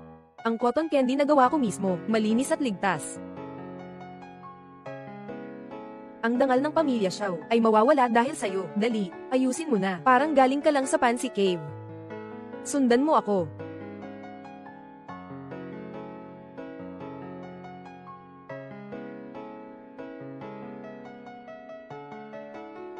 Bakit ikaw na naman? Kilala kita. Oy, ikaw na pumatay ng isda, manghuhuli ng babae, nandito ka na naman sa handaan, nang hahimi ng pagkain at inumin. Hindi ka ba pinapansin ng mga magulang mo? Ako na ang bahala sa kanila, ikaw kasi. Wala kang kwenta, bakit ka nananakit? Ikaw ang masasaktan, hindi ako. Alam mo kung sino ako. Hindi.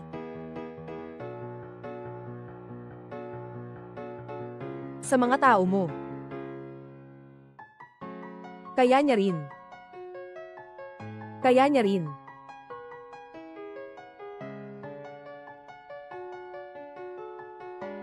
Nakuha nila, huwag mo lang akong kunin, ha? 10, 5 ang libre. Sa bahay namin, kaya ko pang papayagan ng iba na manakit. Sino ka ba talaga? Isa kang nagbebenta ng isda, paano ka makakaistorbo sa aming 4 na pamilya? Kung gusto mong makipaglaban, sige lang. Bakit pa kailangan mong itanong kung sino ka kapag nananakit ka? Ikaw, sino ba talaga ang iyong tagapagtanggol sa likod mo?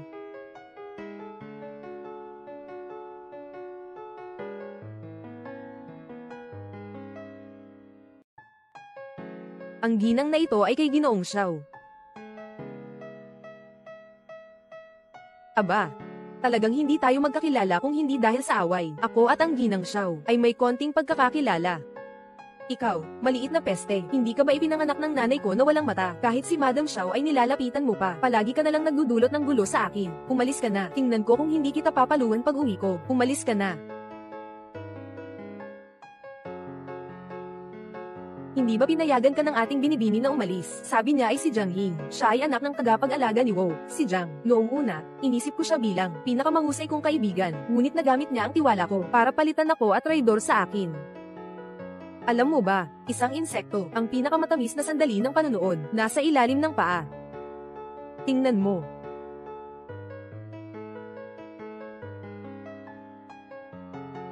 Gusto pang tumakas. Ito ay regalo ng aking Ginoo para sa iyo. Hindi mo lang dapat tanggapin. Kailangan mo ring magpasalamat. Bitawan mo ako, Ginoong Jiang. Dito. Sino to? Ying Ying, tatay, sa wakas nakita kita. Nanay, miss na miss kita. Anong relasyon nila?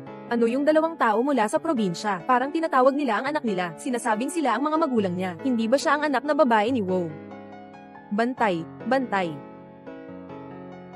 Paano nakapasok ang dalawang probinsyano dito? Paalisin niyo na sila agad. Ying Ying, sabihin mo. Ikaw ba ang may kasalanan sa anak na babae? Magsabi ka ng totoo. Ying Ying, ang pamilya ko ay sobrang bait sa atin. Dapat may konsensya ka naman. Ying Ying. Ang sama ng loob mo. Hindi ko talaga kayo kilala, at itulak nyo pa sila palabas. Umalis na tayo, umuwi kasama si Mama. Bitawan mo ako. Bitawan mo ako.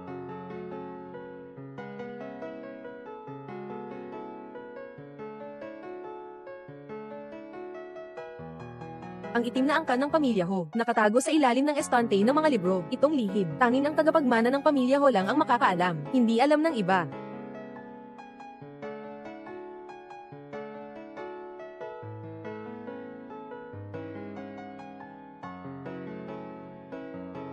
Ang genealogyang ito, tanging ang mga tagapagmana ng angkan ng Wu ang maaaring mag-activate ng iris ng pamilya. Lolo ko. Ama ko, ngayon ay turn ko na.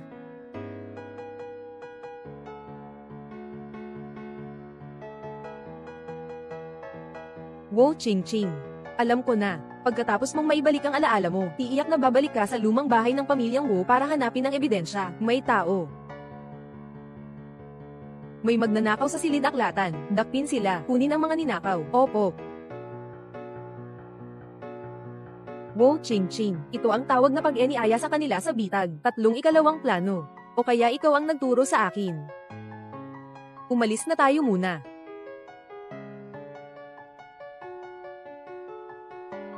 Anong nangyayari? Pumasok tayo tingnan.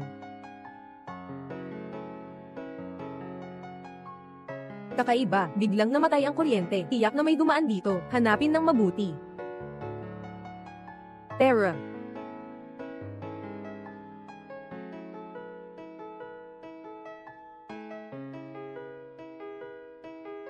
Huwag gumalaw. Pasensya na. Ayoko nang may lumalapit.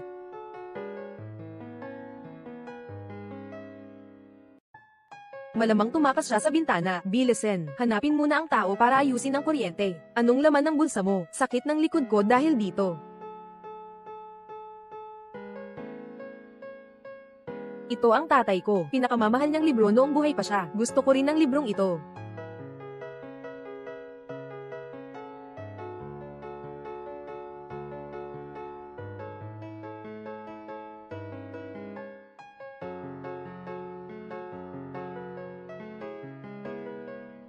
Anong amoy ito?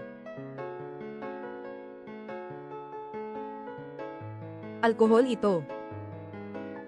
Ibuhos ang mataas na konsentrasyon ng alak sa tuyong yelo. Ang alkohol ay magbabago sa anyong gas. Kapag na-inhale ang gas na alkohol, direktang papasok ito sa dugo mula sa baga. Magdudulot ito ng mabilis na pagkahilo sa isang saradong lugar. Kung sapat ang konsentrasyon ng gas na alkohol, maaaring magkaroon ng pagsabog. Kahit naninakaw pa ito, ang tanging ikamamatay namin ay sunog na dulot ng labis na pag-inom.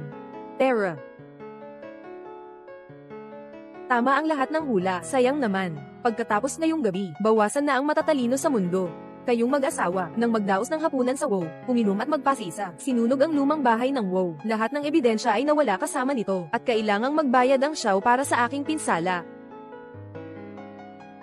Ngayon, nasa akin na ang itim na genealogical record ng Wu, ng pamilya. Basta mamatay si Wu Qingqing, tanggalin ang kanyang mga mata. Kaya kung buksan ang kandado,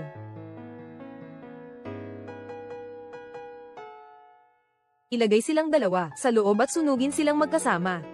Ying, alam ng mga magulang na mali sila. Pakiusap, pauwiin niyo kami. Sa hinaharap, hindi na kita naabalahin pa. Sige na. Ying, ako ang tunay mong ina. Mula pagkabata, minahal kita bilang isang mahalagang piraso ng aking puso. Kayo ang mga hadlang sa aking tagumpay. Sa aking landas patungo sa tagumpay, ay isang insekto na humihila sa akin pabalik sa putik. Kailangan lang na mawala kayong dalawa para makaupo ako ng maayos sa posisyon ng anak na babae ng pamilya Wu.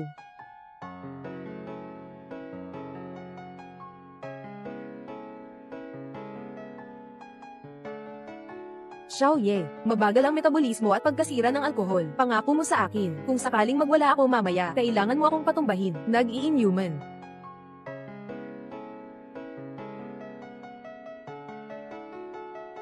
Bakit mo ako hinahalikan? Iyon ba ang ibig mong sabihin? Xiaoye, gusto kita. Ano ang tawag mo sa akin, mahal? Halikan mo pa ako para patunayan.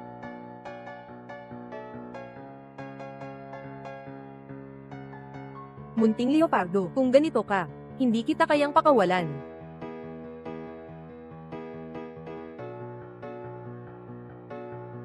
Kumilos ka, akin. Mingzi. 5 minuto mula ngayon, umabot sa tamang konsentrasyon, remote switch.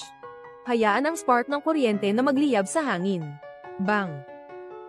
Lahat ng pagkamatay ng mga bisita ay dapat isisi sa pamilya Xiao.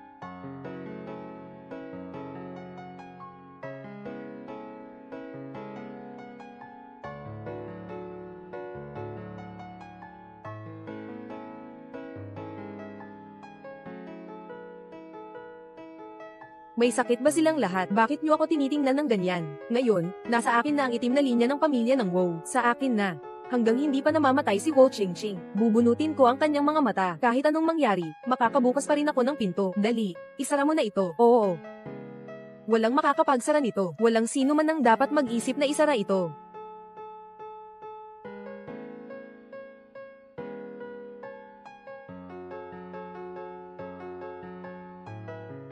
Wu Qingqing, tuwidan mo ang iyong likod. Tinitingnan ka ng iyong mga kaaway.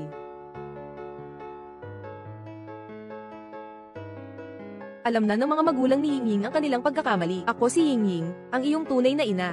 Mula pagkabata, itinuring kitang mahal na mahal ko. Kayo ang mga hadlang sa aking tagumpay. Mga insekto na humihila sa akin pabalik sa putik. Tanging kapag nawala kayong dalawa, maaari akong umupo ng maayos sa posisyon ng anak na babae ng Wu. 5 minutong laro. Nasa tamang konsentrasyon, remote na switch. Hayaan ang spark ng kuryente na mag-apoy sa hangin. Ang kamatayan ng lahat ng mga bisita, lahat ay nakasala sa pamilyang Xiao. Itong baliw na ito nagkukunwaring anak ni Wu, at gustong pumutok tayo sa ere. Hindi naman siguro talaga mangyayari ang aksidente, di ba? Kayo lahat. Magpapaayos kayo. Dito ako, si Wu Qingqing, ang bahay ko. Pinapangako ko sa pangalan ng pamilya Wu, na walang magiging aberya. Lahat ay kontrolado. Huwag kayong mag-alala. Ang plano ni Jiang Ying. Matagal ko nang sinabi kay Binibini Wu. Pati ikaw ay nagtaksil sa akin. Basta lang ako ay malabag. Hindi naman ako tanga. Yung mga ganitong bagay na pangangalap ng kapangyarihan. Napalakas na ako ng tatay ko. Akala mo ba magpapaloko pa ako sa'yo? Sinasabi mo na nangako ka sa akin. Noong una, ginamit mo ang posisyon mo bilang kapatid na babae para akitin ako. At tinanggap ko naman iyon. Naniniwala ka pa sa mga sinasabi ng isang taong katulad ko. Nakatulog ako sa isang babae. Hindi man 100, mga 80 na rin. Ngunit isa lang ang tumulong sa akin. Sumpa akong tapat kay Nia Huluwo. Wu Qingqing. Ikaw. Ang salo-salo ngayong gabi, gusto kong ipahayag ng formal sa lahat. Ang tunay na Wu Qingqing ay ang aking asawa, hindi. Huwag kayong pakinggan ang kanyang kasinungalingan. May hawak akong talaan ng itim na dugo ng pamilya Hu. Ako ang tunay na Wu Qingqing. Nang loko sa'yo, si Jiang Ying. Walang ganap na itim na ginto ang lahi. Ginawa iyon para mailabas ang tunay mong pagkatao. Paano naman pwedeng ganon? Nasa lihim na mekanismo naman iyon. Iyon ang tala ng aking paglaki. Iningatan iyon ng aking mga magulang. Hindi para sa karapatan ng pamilya, kundi para sa pagmamahal. Paano ito posible? Paano ito maaaring mangyari? Mama, Papa, hindi ko kayo pinahiya. Pinanatili ko ang pangalan ng pamilya Wu. Jiang Ying, nag-report na ako sa pulis. Hindi ka makakatakas. Hindi ka makakatakas sa katarungan. Babaeng masama, wala na akong pag-asa. Huwag kang umasa na magiging maayos.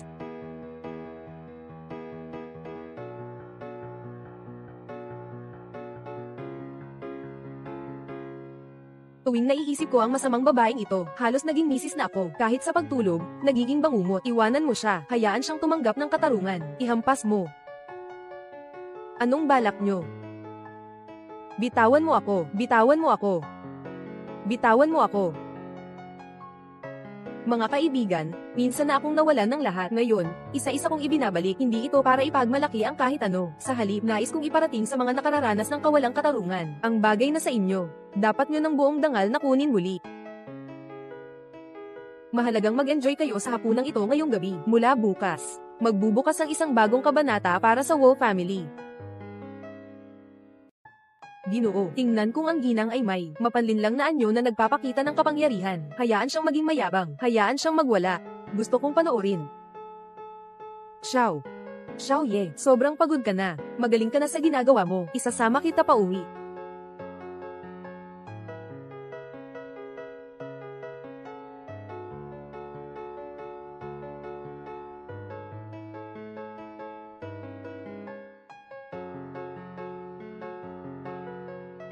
Ang init, tulungan mo ako. Paano mo gustong tumulong? Ngayon nasa katawan mo, kalahati ng dugo mo ay alkohol. Kahit anong tulong ang gawin ko.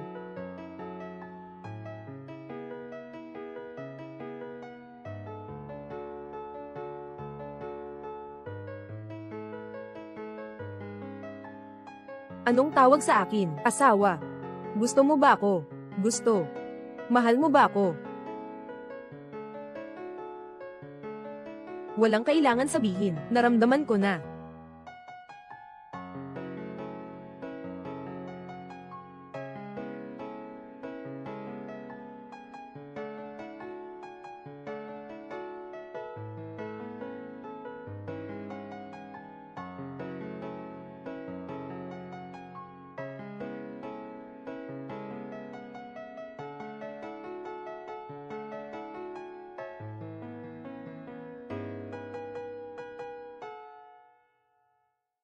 Wow, Ching Ching, kahapon ng gabi, ikaw ang gumamit sa akin ng puwersa.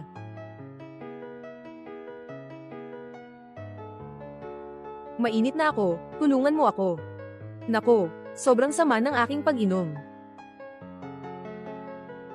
Pasensya na, Xiao Ye. Ano ang tawag mo sa akin? Ginoong Xiao. Gusto kong buhayin muli ang pamilya ko. Hindi pwedeng malunod sa pagmamahal. Pasensya na sa abala nitong mga araw na ito. Umalis na muna ako, Xiao Feng. Hindi ka masaya?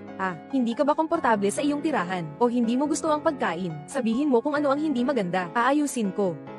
Wala. Ikaw ang pinakamabuting biyenan. Ako ang walang swerte. Kami ay talagang nasa kasunduan na kasal. Ngayon ay napagdesisyonan na. Panahon na para umalis ako.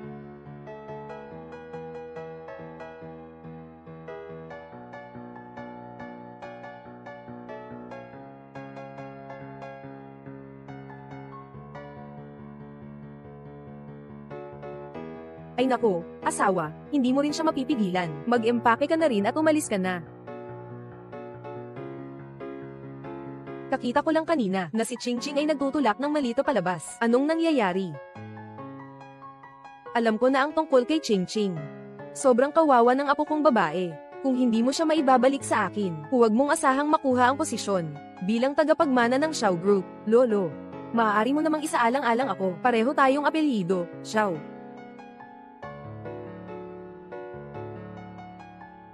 Matagal ko nang hindi gusto ang mga walang isip na, mga tanga. Bola-bola, tapat ako sa pamilyang Wow. Ikaw pa ang may mukha para magsalita. Noong lumabas ang peking iyon, ikaw ang unang lumapit para magpakatanga. Wala akong ginawa, huwag kang magkalat ng kasinungalingan.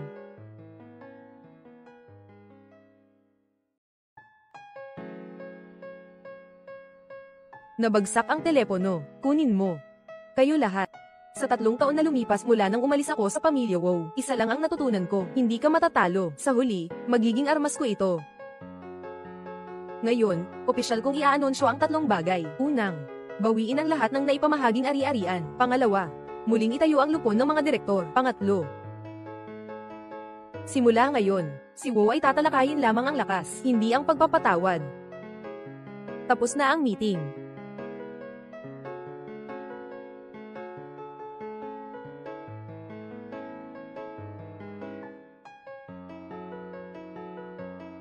Nangyari ang malaking problema sa Xiao Group.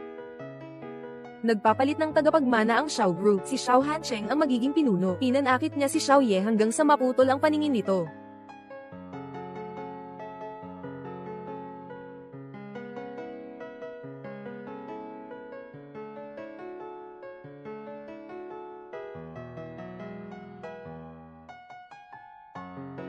Nako, Ginoo, mukhang nakabangga tayo ng tao.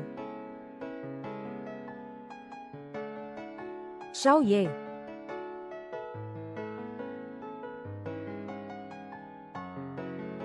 Salamat sa pagtanggap mo sa akin. Manatili ka na lang ng payapa sa pamilya Wu. Hindi ka sasaktan ni Xiao Han. Isipin ko na lang na nakakita ako ng ligaw na pusa. Ikaw. Kaya mo bang maghugas mag-isa? Susubukan ko.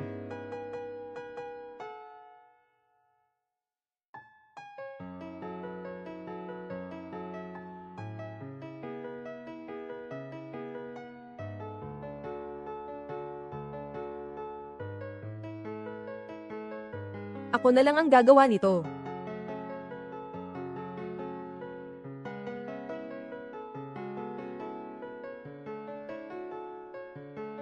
Naihampas ko na ang iyong kamiseta. Bibili ako ng bagong pajama para sa iyo bukas. Pasensya na sa abala. Mula ngayon, hindi ka na si Ginoong Xiao. Ikaw na ang pusa kong inampon. Mula ngayon tatawagin kitang maliit na leopardo. Leopard cat ba? Ito ang kwarto ko. Napakalinis. Matulog ka na. Huwag kang umalis. Hayaan mong suklian kita. Paano mo ako isusuklian? Tinanggap mo ako. Sisikapin kong paglingkuran ka ng mabuti.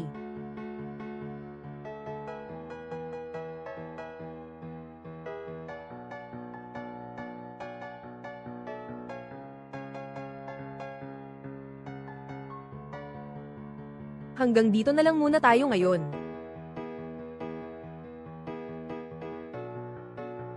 Kaya bukas, itutuloy natin.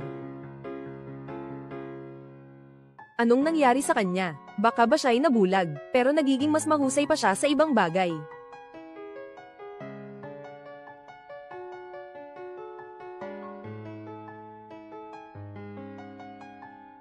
Hoy, Ginoo, kumusta ang plano sa pagpapanggap na bulag? Nakatira na siya dito, pero hanggang ngayon, malamig pa rin siya sa akin. May distansya sa akin. Ano ang susunod kong gagawin? Ngayon, ang madam ay isang mayaman. Karaniwang gusto ng mga mayaman ang mga malambing. Yung mga tahimik na alaga, malambing.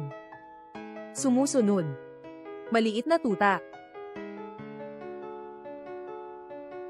Pumunta ako sa opisina, may kailangan akong gawin, tawagan mo ako, maghihintay akong mabuti sa iyong pagbabalik. Ginoo.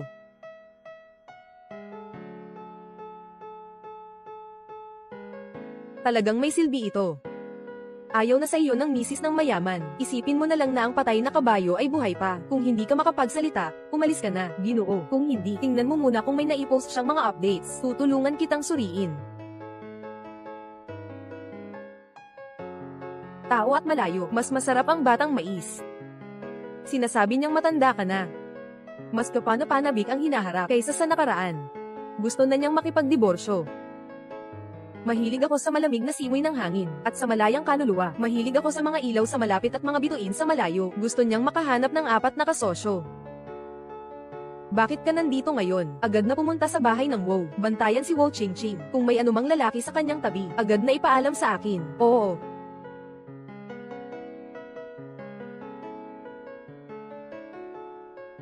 Sige. Alam ko, gusto rin kita. Kaya't mag-dinner tayo mamaya. Kasukdulan, binilhan kita ng kurbata. Dadala ko sa'yo. Hoy, Ginoo, may masama. Nakipagkita ang ginang sa isang estrangherong lalaki para kumain, at binigyan pa siya ng kurbata. Hoy, hindi na ako kakain sa bahay ngayong gabi. Sige. Naiintindihan ko, bumalik ka ng maaga ha. Kahit gaano pa kasarap ang pagkain sa labas, hindi pa rin ito kasing linis at kasigurado sa bahay. Kapag kumakain ka kasama ang iba, siguraduhin mong ligtas ang mga hakbang na ginagawa mo. Sinasabi ko lang mag-ingat. Mag-ingat ka, mag-ingat ka. Bakit palagi mong sinasabi sa akin na mag-ingat sa seguridad? Habang papunta ako sa hotel, may nakabaong landmine ka. Hindi ako, basta lang. Sige, uuwi na lang tayo at pag-usapan pa natin.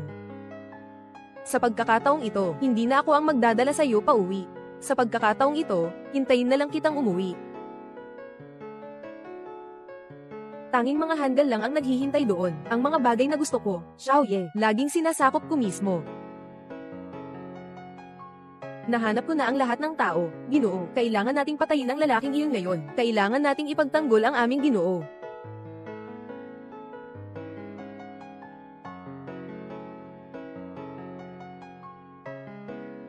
Sinasabi mo bang ang ating ginang, tiyak na siya ay nagloko na? Ngunit ang ating Ginoo ay ayaw pa ring makipag-away sa kanya. Nako, anong tawag dito? Tao na nagmamalabis. Bakit parang baboy ang utak mo? Ito ang tinatawag na tunay na pag-ibig. Kumakain ka ba ng masaya kasama ang ibang lalaki? Ganun ka ba kasaya? Bakit kailangan ng babae na atali ang kurbata mo? Kung ayaw mo namang gamitin ang sarili mong kamay, ako na ang bahala. Siya Xiaodong. Kuya. Ang daming lamok. Asawa. Nandito ka ba? Bakit ka nandito? Umupo ka dito. Halika. Nadulas lang ako. Nabasag ko ang mga plato sa bahay. Sobrang gutom ako. Hindi pa ako kumakain kaya nilabas kitang hanapin. Pasensya na, mahal. Naiistorbo kita ulit. Nakakaawa ang bayaw mo. Halika, uminom ka ng sabaw ng manok. Salamat talaga. Kuya, ayos ka lang ba? Bakit mo naman ginulpi si Xiaodong? Hindi ako yun. Ate, ako. Ang binata ay tumalon sa Westlake. Lahat ng tao sa Hangzhou ay nakakapag-inom ng Longjing. Halika. Ate, may regalo rin ako para sa'yo.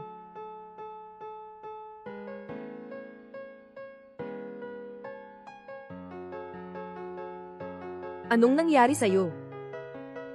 Hindi ba siya bulag? Baka nagkukunwari lang siyang bulag. Xiaoqing, HMM. Oo, anong regalo ang ibinigay niya sa'yo? Xiaodong, bakit mo ito ibinibigay sa akin? Tita, lumabas ka muna. May sasabihin ako sa'yo. Hintayin mo muna ako dito. Sige.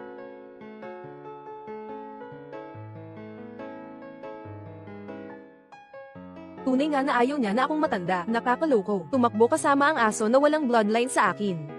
Tapos na, nagpakita pa ng ganitong ekspresyon si Ginoo. Malaki ang tsansa na mapahamak yung batang yun. Sa tingin ko, naiinis ka na sa mga ganitong kabababang bagay. Hindi ako ganun tao. Ate ko ba? Ay, ate, tingnan mong mabuti ang sukat para ito sa mga lalaki. Tama, ganito talaga ako.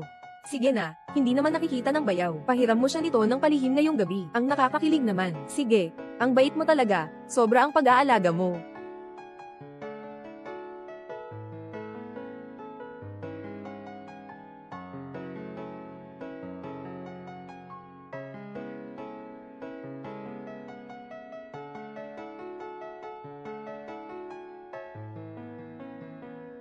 Ginoo, kuya, tumigil ka na, huwag nang manakit. Tumigil ka na, kuya, gusto kong patayin itong, kailan lang ang sarili niyang kapatid, walang hiya kang tao, hindi kayo mag-ina, pwede mo bang agawin ang asawa ng iba, ngayon, walang makakapigil sa akin, gusto mo akong tumigil, hindi mangyayari iyon, mahal. Ikaw, anong tawag mo sa akin, mahal? Naalala mo na. Huwag ka nang magkunwari na bulag, sadyang mo lang ginawa. Parang may buhangin sa mata ng ate ko, tulungan ko siyang tingnan, hindi maintindihan kung bakit ako pinagbintangan at sinaktan. 500 mil ang halaga ng isang suntok, salamat, kuya, pinakamagaling si kuya, naway maging matibay ang inyong pagsasama, magkaroon kayo ng supling agad.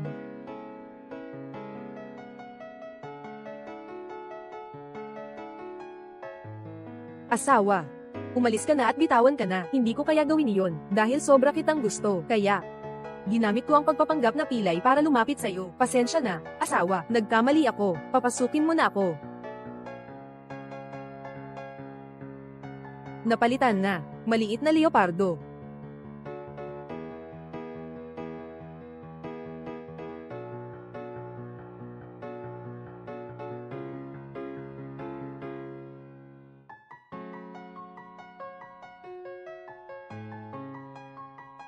Alam mo pa ba noong gabing iyon nalasing ka na? Anong sinabi mo sa akin?